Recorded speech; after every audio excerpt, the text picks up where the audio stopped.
Hello everyone, welcome to job versus Rozgar. I hope all of you are doing well. So देखिए, आज इस video में हम लोग जूनियर टीचर की जो रिक्वायरमेंट आई हुई है उसके बारे में जानेंगे। ओडिशा गवर्नमेंट जो है, गवर्नमेंट के ओडिशा के अंडर जूनियर टीचर रिक्रूटमेंट आई हुई है, उसके बारे में जानेंगे।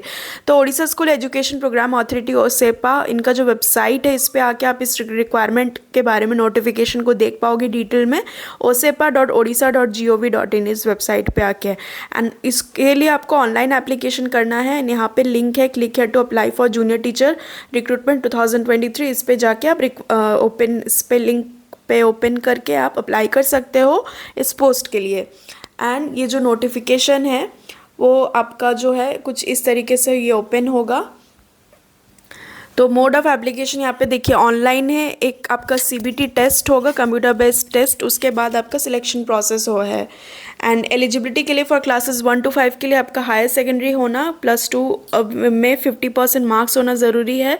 And 2 year diploma in elementary education और हायर सेकेंडरी और equivalent with at least 45% marks and 2 year diploma in elementary education in accordance with the NCT और हायर सेकेंडरी और it's equivalent with at least 50% marks and 4 year diploma in elementary education, जो BElEd होता है वो अगर आप है ये सारी डिग्री तो आप एलिजिबल हो। अदरवाइज हायर सेकेंडरी और it's equivalent with at least 50% marks and 2 year diploma in education, special education और graduation and 2 year diploma in elementary education by whatever name known. उसके साथ आपका जो ओटेट होता है, Odisha teacher eligibility test pass उसमें होना चाहिए। And candidate must have Odia as MIL up to class 10। Class 10 तक आपके पास ओडिया आपका स्टडी एज अ लैंग्वेज होना चाहिए और pass in Odia language test equivalent to matric standard conducted और declared equivalent by board of secondary education. ठीक है, ये मैंडेटरी है। एंड क्लासेस 6 to 8 के लिए भी देखिए ग्रेजुएशन चाहिए एंड 2 year का डिप्लोमा चाहिए इन एलिमेंट्री एजुकेशन, या बीएड चाहिए। पोस्ट ग्रेजुएशन भी अगर आपका 50% है या ग्रेजुएशन में 50% मार्क्स है, ठीक है।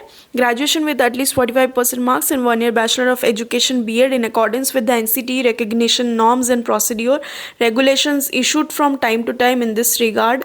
हायर सेकेंडरी और +2 और it's equivalent with at least 50% marks and 4 year bachelor in elementary education BElEd, ये सारा जो है आपका चाहिए।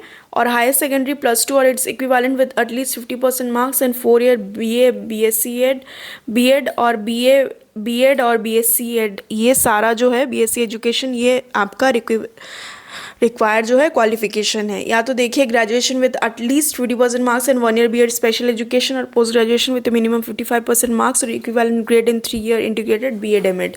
ठीक है, इसके साथ आपका जो है ओटेट पेपर 2 में आपका पास चाहिए और ओडिया लैंग्वेज का क्लास 10 तक आपका पढ़ना मैट्रिक स्टैंडर्ड तक, ये ज़रूरी है। ठीक है, ये सारे पोस्ट के लिए अप्लाई करने के लिए। एंड एज जो है 38 है एज लिमिट। एंड SC/ST का 5 साल का अपर एज में रिलैक्सेशन है and PWD physically handicapped candidates का 10 साल का दिया गया है। तो ये क्राइटेरिया आप देख सकते हो इस नोटिफिकेशन में। एंड रिजर्वेशन भी है, देखिए यहाँ पे। एंड सिलेक्शन प्रोसीड्योर में आपका एक ऑनलाइन कंप्यूटर बेस्ड एक टेस्ट होगा, उसके बाद आपका मेरिट लिस्ट वगैरह बनेगा एंड इसके बाद आपका सिलेक्शन होगा एंड देन डॉक्यूमेंट वेरिफिकेशन होगा।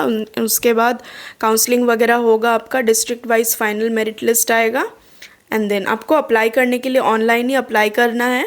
ठीक है, बेसिकली जो है 6 to 14 years के एज ग्रुप के बच्चों को आपको पढ़ाना है एंड ऑनलाइन ही अप्लाई करना है। रजिस्ट्रेशन करने के बाद आपका जो है एप्लीकेशन होगा। तो आप लोग ज़रूर अप्लाई करिए, जो लोग भी इंटरेस्टेड है इस पोस्ट के लिए गवर्नमेंट में, आप जो लोग सर्व करना चाहते हैं वो लोग ज़रूर अप्लाई करिए। So thank you, stay tune, take care and don't forget to like, share, subscribe job versus रोजगार।